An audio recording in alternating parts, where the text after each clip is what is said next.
Sir Ratan Tata जी हमारे बीच नहीं रहे।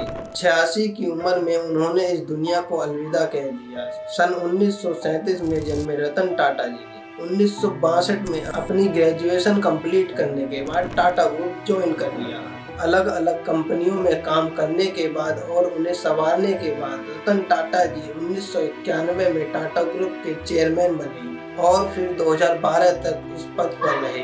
2012 में उनके 50 साल कंप्लीट होने के बाद उन्होंने इस पद को त्यागने का फैसला लिया और फिलहाल वो टाटा ग्रुप में चेयरमैन एमरिस्ट के तौर पर टाटा ग्रुप का मार्गदर्शन कर रहे थे। उन्होंने कई ऐसे बड़े फैसले लिए और कई ऐसे अधिग्रहण किए जिसने पूरे टाटा ग्रुप की तस्वीर बदल कर रख दी, चाहे वो Tetley, Corus Steel, Jaguar Land Rover का अधिग्रहण ही हो या टाटा कंसल्टेंसी सर्विस को ग्लोबल लीड के तौर पे दुनिया में स्थापित करना या फिर दुनिया की सबसे सस्ती कार नैनो को लॉन्च करना। नैनो से रिलेटेड हम आपको एक कहानी बताते हैं। एक बार रतन टाटा जी अपनी कार से कहीं जा रहे थे।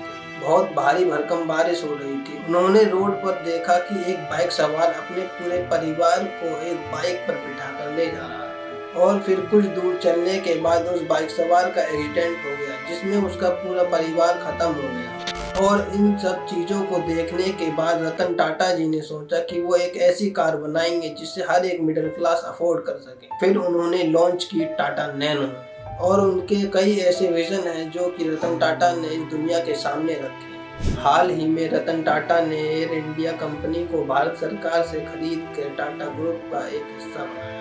एक फैमिली बिजनेस को रतन टाटा ने अपनी मेहनत और एक्सीलेंस की वजह से इंटरनेशनल लेवल पे काफ़ी ऊंचाइयां दिलाई और रतन टाटा ने देश के विकास के लिए इतना सहयोग किया कि शायद ही कोई और कर पाए। रतन टाटा सिर्फ बिजनेस में ही नहीं बल्कि समाज सेवा में भी इस दुनिया में एक बहुत बड़ी मिसाल थी।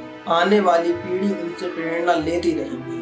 रतन टाटा का मानना ये भी था कि सबसे अच्छा लीडर वह है जो अपने से अधिक बुद्धिमान और स्मार्ट एसोसिएशन के साथ घिरे रहने में दिलचस्पी रखता हो। ऐसे कई सारे विजन और हैं जिससे पता लगता है कि रतन टाटा जी की सोच कितनी महान थी। रतन टाटा जी ने 2 दिन पहले ही कहा था कि उनके स्वास्थ्य को लेकर कोई चिंता ना करें। वह अपनी उम्र के साथ बढ़ती बीमारियों को लेकर जांच करा रहे हैं, लेकिन होने को कुछ और ही मंजूर था।